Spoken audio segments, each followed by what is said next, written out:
Hello, welcome back to another video. I'm Jeanette. Today I have a travel vlog for you and we're headed up to the Adirondack Mountains. We've got a cabin that we stay at up there. It's pretty far north. It's about a 4-hour drive if we weren't to stop anywhere. So we just took the thruway to Utica. So we just left Utica and now we're headed north. So there's a few different ways to get up to the Adirondacks. One is this route that we like to take. It goes through Old Forge and a whole lot of different little towns and hamlets, which are really cute. So I'll try to do a little filming as we make our way up there. Today's May 30th. Everything is very green.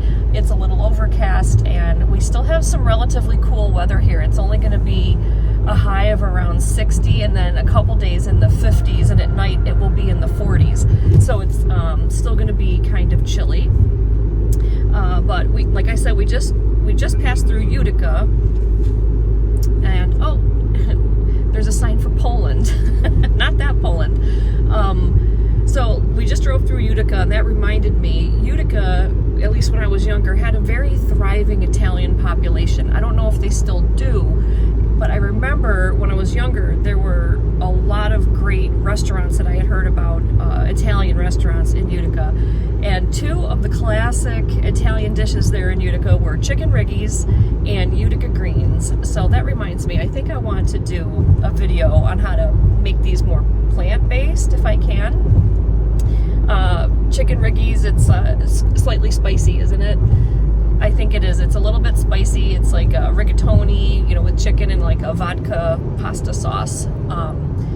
So I bet you I could work with that. And then Utica greens, they're escarole with garlic and hot cherry peppers topped with a cheesy breadcrumb topping. And there's usually some pan-seared or fried prosciutto or pancetta. So that one I think I could also plantify. But that just reminded me, I think I want to do a video on those. But anyways, we're almost to the part where we're going to start to enter the Adirondack area, and I'll show you a little bit of our drive up there.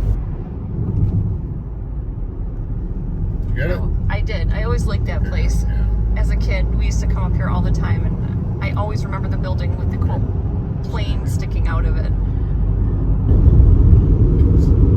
And then here is the sign telling us that we are now entering Adirondack Park.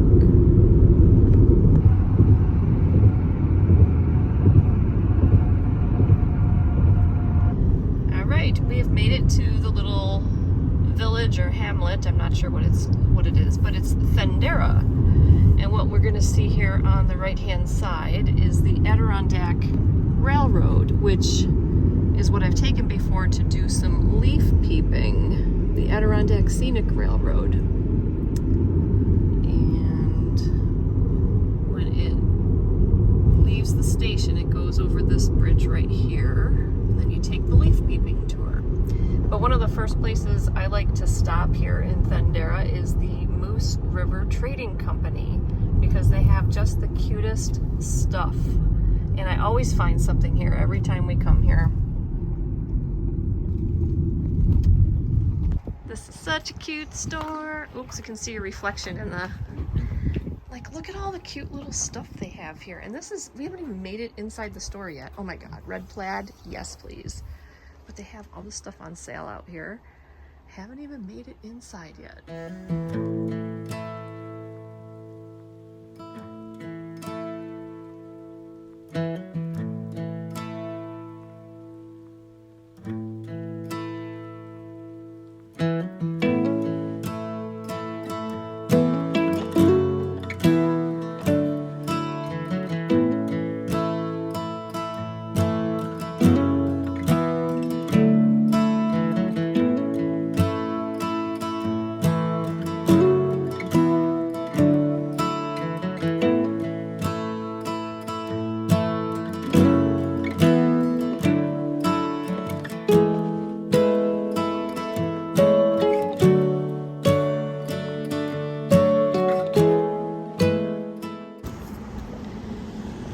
Always go in this store too, and we usually walk up and down Main Street and shop.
So we're up here in Lake Placid. It took us about 5 hours to get here, and that was with all the stops that we made to, sightsee, stretch our legs, and do some shopping. And we're just leaving Hannaford now, which is one of the larger grocery stores here. There's also a Price Chopper, but we usually just go to Hannaford. But Lake Placid is the biggest town, city, I guess, closest to where we stay at the cabin. So we always make a pit stop here and get some things for the cabin. And I still plan on stopping at that little tiny grocery store up near the cabin to grab some things to make some wholesome meals. But just in case I can't find what I need, I didn't want to just go there and not find anything. So I did bring some things from home, and we picked up some things here just in case. But I will stop there to see what I can get. And I have a couple of ideas for a couple of easy meals. We still have like another half an hour to get to the cabin. So we'll see you there.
One of our favorite places to eat up here is the Ice Jam Inn, located in Jay, New York, which is a tiny little town. And what we like about this restaurant is it's run by two excellent chefs, and they rotate their menu seasonally, and they source their products as locally as possible. And since we're up near Canada, one of the dishes that we see over and over on menus up here is poutine. So here we have the local cheese curds with a delicious gravy over waffle fries. And then I always get their seafood chowder. This is an item that's on the menu every time we come up here, and it is phenomenal. It's topped with fresh herbs, and you can't get them much fresher than right outside your window.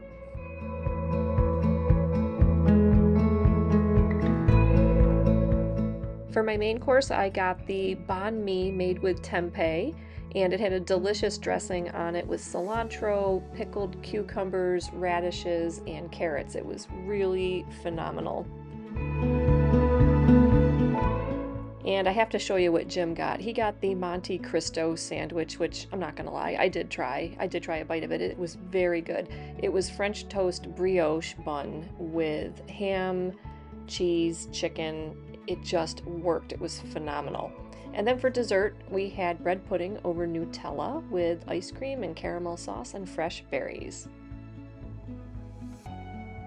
And here's an aerial view of the Ice Jam Inn. The reason they call it that is because the east branch of the Ausable River runs kind of across the street there, and in the springtime, the ice gets jammed up and there's a lot of flooding in this area. Usually the Ice Jam Inn gets spared from all of this, but that's why they call it that.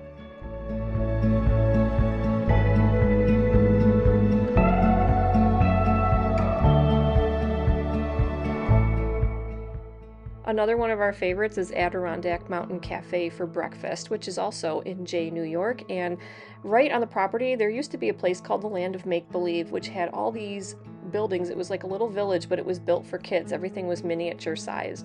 Unfortunately, it got flooded out. And here's my breakfast. I had a delicious omelet loaded with veggies and sourdough toast. Hello from the kitchen of the cabin. Okay, it's not really a cabin. As you can see, we got an ice maker, we got a Keurig machine. We have a fully functioning kitchen here. It's a house in the woods, but we call it the cabin. So we just left that little grocery store that's near us that I was telling you about, and I had been saying it's a food desert up here. You know, they don't really have much to pick from. Well, they do now. They've leveled up their game. We were very surprised. We walked into this little store, and they have a little tiny produce section. It's half of an aisle, but it was beautiful. All the stuff looked fresh and colorful. They had kale, they had lemons, limes, oranges, bananas. They had everything basically that you would need. They even had bag salads and salad kits, and they had potatoes. They even had the salt potatoes that are from our region where we live. They had everything that you would need really in a produce section. So I was very, very pleased. And in general, the rest of the store had some really good choices. So I don't know that I would classify this any longer as a food desert. It was, we would have said that last year because it was pretty slim pickings up here, but they have a lot more stuff here. And if I lived up here, I would probably do okay if this was the only place that I had to shop. Now, they did have a little tiny like meat section, which, I wouldn't, none of that appealed to me. But I mean, if you eat meat, I mean, you would have a small selection of things there. We didn't notice a seafood section, but I also didn't go hunting through the frozen foods and all that. So they may have like bag shrimp or frozen fish fillets or something if you eat that stuff. But I didn't go looking for that. They had other things though. They had Beyond products, which I couldn't believe. So they had Beyond sausage, Beyond burgers, not a lot of things, but they had a couple. I was very impressed. They had almond milk, soy milk. Yeah, they had a lot of plant-based milks, yogurts, and all kinds of stuff. They had really everything you would need. So the perimeter of the store was all the fresher items, the refrigerated things, as is common in most grocery stores. In the inner part were all the canned goods and the packaged foods. And I was very surprised. You actually can do okay. Not all the packaged and canned food is like junk food. It was good stuff. So what I want to show you are some of the things that I bought there today. I'm not going to make everything because we're only going to be here a few days, and I don't know that I can eat all of this stuff up by the time that we leave. I don't want it to go to waste. But I'll show you what I got. So I got this container of vegetable broth. Now this was the only vegetable broth they had. Everything else was beef and chicken. They had the bouillon cubes, those were beef and chicken. They had the Beyond bouillon. I was very surprised, the little jars of that, but that was chicken. And I'm looking everywhere for vegetable, and this was the only vegetable, and I couldn't believe it's actually organic. I was like, okay. So we got that, and I figured you could do a soup. So I got some diced tomatoes. I found, they had a small selection of beans, but I got a thing of cannellini beans. And then I found these mixed vegetables, which have pretty much everything in them that you would put into a mixed vegetable soup. I mean, I think there's even diced potatoes in here. And then, of course, we like corn. So we found fire roasted corn. I'm like, that would be really good in a soup. So, you throw all of this together. You add a little Italian seasoning, some cracked pepper or whatever, and you have a soup, really simple soup. Now, they didn't have any low sodium options for much of anything that I noticed. So this is all, high sodium stuff here, but I would just rinse this off if sodium is a concern. Then over in the pasta aisle, they had lots of pasta, and you just, buy your pasta and boil it up. Now the stuff that I get at my own grocery store, I've got convenience items like this that you just put in the microwave. They didn't have anything like that, but they did have pasta in regular boxes that you could, put in water and boil.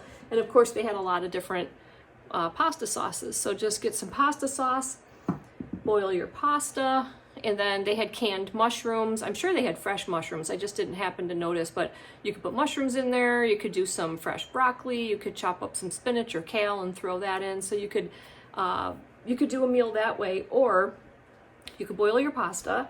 They had things like mayonnaise and Italian dressing. You could make a pasta salad of some sort. Get a can of peas, drain them, rinse them, throw those in.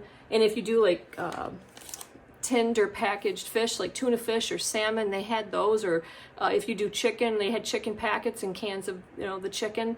Throw that in there, and you could have an easy pasta salad that way. And, add whatever veggies you wanted to it. But those are just a few ideas that I had. They had oatmeal, they had cereals, they had plant-based milks. So I think, building a healthy, plant-forward meal would be fairly easy at this grocery store. There's another town not too far away that only has a convenience store. It's a gas station. Now that would be difficult. I think if that's all I had to work with, I don't know how I would put together a lot of really healthy meals from a place like that. But this little tiny grocery store, I was very impressed. And I'm happy that the people up here have that as an option. And then tonight we're gonna go to a restaurant called 46, which is down in the little town village called Keene, and it's very scenic. We love that little area. When we go to 46, there's a little market across the street, and if it's open, I love to go into this place. It's so interesting. It has all kinds of cool stuff. I'll show you what I picked up later. But here is the inside of 46, which is very Adirondack, and I'll let you take a look at the menu here. They have a nice assortment of things. They do tend to rotate their menu seasonally, so there's something new on there, but there's also some meals on there that are there every time, such as the Faroe Island salmon.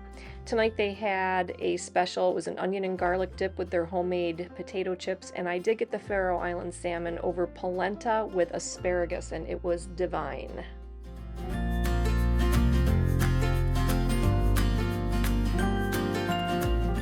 While we're in Keene, we always stop at Black Rooster Maple, which is this little maple shack right off the road, and it goes by the honor system, so you just walk in and pick out whatever you would like. They have all different sizes of their maple syrup, as well as some other maple themed products, and you just leave them the money.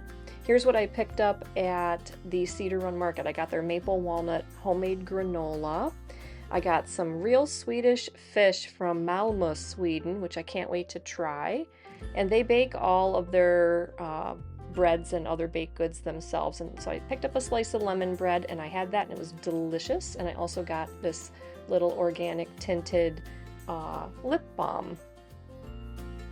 Good morning from the cabin. We're having a slow morning, just drinking a little bit of coffee. And this morning we are heading into Lake Placid. And I have an appointment at the ADK Foot Sanctuary, which I go to every single time I come up here. And it involves basically just having your feet soaked in a beautiful copper basin with herbs and salts, and your therapist will massage your feet. And it sounds so simple. It's not a pedicure. You don't get your nails done and all that. It sounds so simple, but it is one of the most heavenly experiences ever. So if you come up here, I highly recommend that you book an appointment at the ADK Foot Sanctuary. It's a beautiful little town. If you've never been here, it's kind of alpine themed, and there's lots of different shops and restaurants and things. And it lies along Mirror Lake, which is really beautiful too.